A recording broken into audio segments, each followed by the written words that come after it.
right, guys and gals, you've heard me talk repeatedly on air about my Karen cart that I use for fishing, and this is it. When I decided to go out and get this item and kind of figure out a system to make it work, I looked at getting purpose-built fishing carts. They were either really cheap junk, right, Fox? Or they were basically what you're looking at for more money, which is just a decent utility cart with a couple rod holders put on it. Or the really best ones that had like nice bigger tires and all I'll talk about in a second were not collapsible. So if I was fishing in the back of my truck, he's taking my truck fishing, that's fine. But I take my Challenger fishing an awful lot.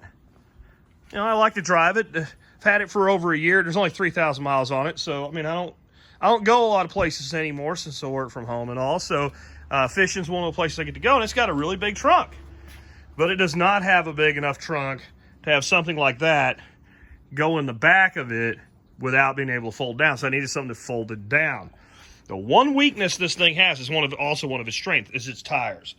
As utility carts go in this class, they're some of the best ones I've found. They're a bit larger than most of the other ones, and they work really well. They do not work worth a damn in really loose, sandy soil or actual sand. That is just one limitation.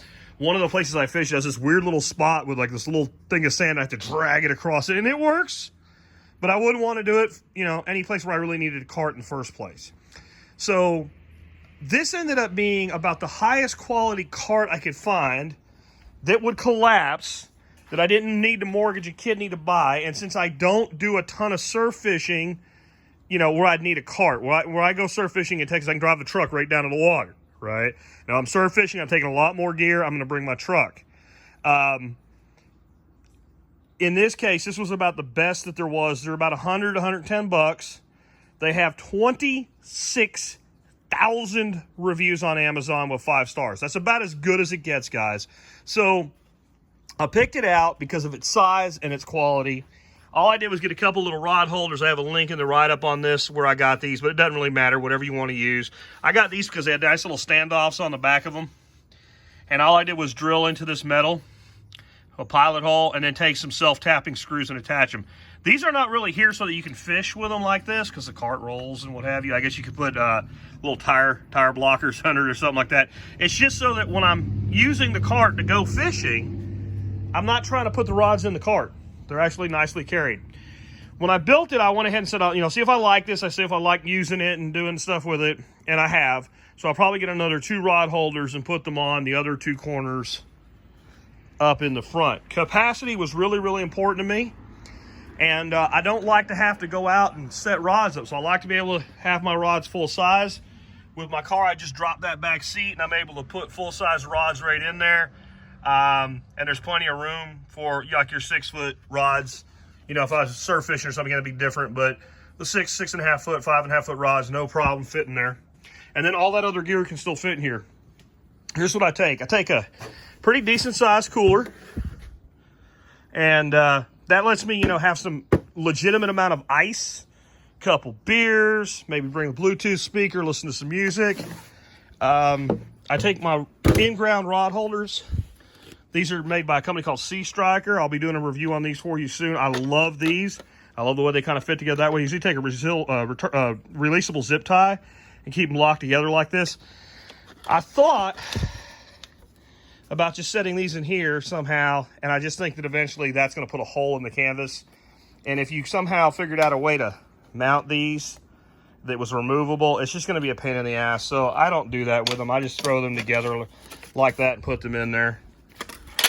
I take a tackle bag. There's a separate review on this. When you see how much gear goes in here, it will blow your mind how much gear I can carry in that one little bag. I can carry additional telescopic rods in there, and I do full setups.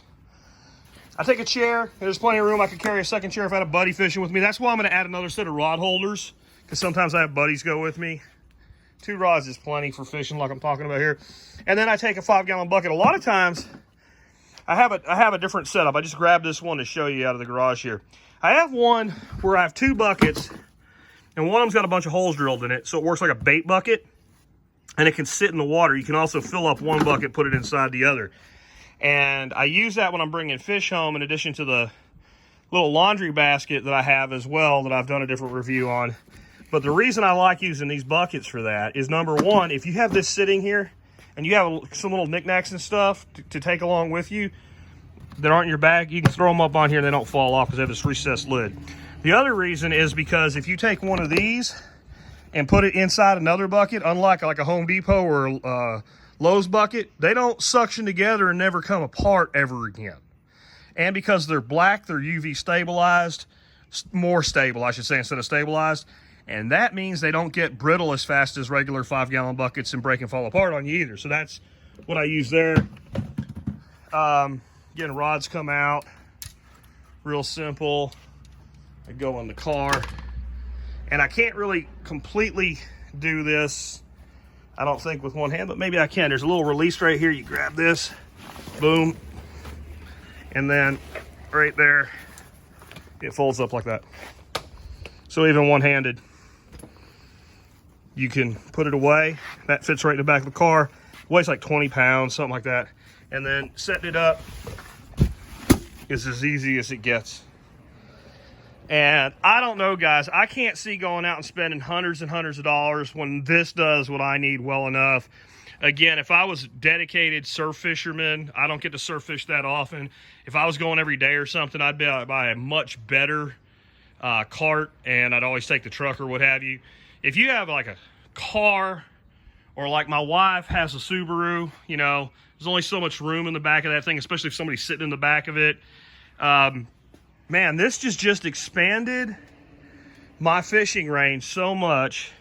Oh, and I should show you that locks, and that drops down like that, so it's even more compact.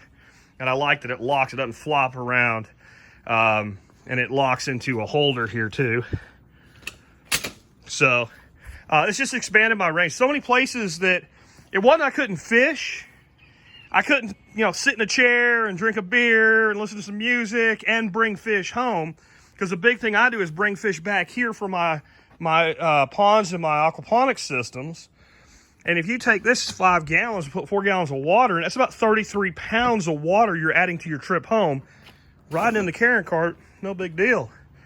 I will assure you no Karens have been harmed in the production of this video. If you're offended by me using the term Karen cart, you're probably a Karen. And if you're hurt emotionally, I'm not responsible. Otherwise, check this thing out. Again, should have been a really simple thing. That's what I thought when I started looking at them. I looked at reviews after review after review, and either they were really small in their dimensions, a lot shallower type situation, really cheap ass wheels, tons of pictures of competing carts with either the axle on the wheel broke or the caster on the wheel broke. No problems with this one. I think you probably could overload it, but you'd have to try really hard. There's only so much capacity there. As long as you're not going in sand, it won't give you any mud, I would guess, as well. But I mean, you know, hard grass, well, like soccer field, stuff like that, any place like that, decent trails, etc. It will really expand what you can do fishing. And take care, guys.